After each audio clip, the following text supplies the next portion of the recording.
À 2 pas de l'abbaye Saint-Michel, la tour Palmata, ancienne demeure de la famille Gaillac au Moyen-Âge, regorge de trésors cachés.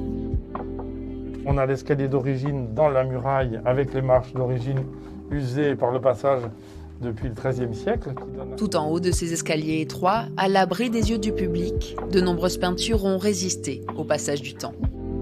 On voit très bien ici des têtes de personnages d'hommes armés, on voit ici des oiseaux de chasse, des faucons, vraisemblablement, qui révèlent évidemment un décor extrêmement riche. De cette époque, on retrouve beaucoup d'œuvres religieuses, mais les peintures civiles comme celle-ci, racontant la vie au Moyen-Âge, sont rarissimes.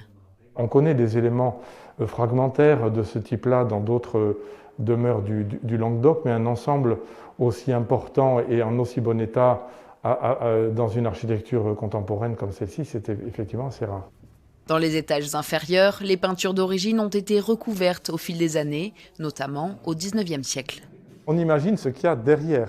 Là, ce ne sont que des fenêtres qui permettent de dire, si on restaure l'ensemble, on va découvrir des scènes, des peintures, des éléments décoratifs sous le badigeon de chaux. L'ensemble de la demeure vient d'être inscrit aux monuments historiques. L'étape suivante pour la ville, c'est d'obtenir les subventions nécessaires à la restauration de l'édifice, un projet estimé à 2 millions d'euros. Il y aura une belle salle d'exposition, il y aura des éléments de visite, bref, c'est un lieu qui sera valorisé. Imaginez la tour éclairée par en bas et qui permettra de voir toutes ces richesses.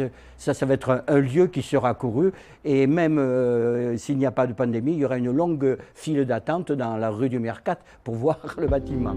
Mais pour découvrir ces trésors du Moyen-Âge, il faudra encore être un peu patient. L'édifice ne pourra pas accueillir de public avant une dizaine d'années.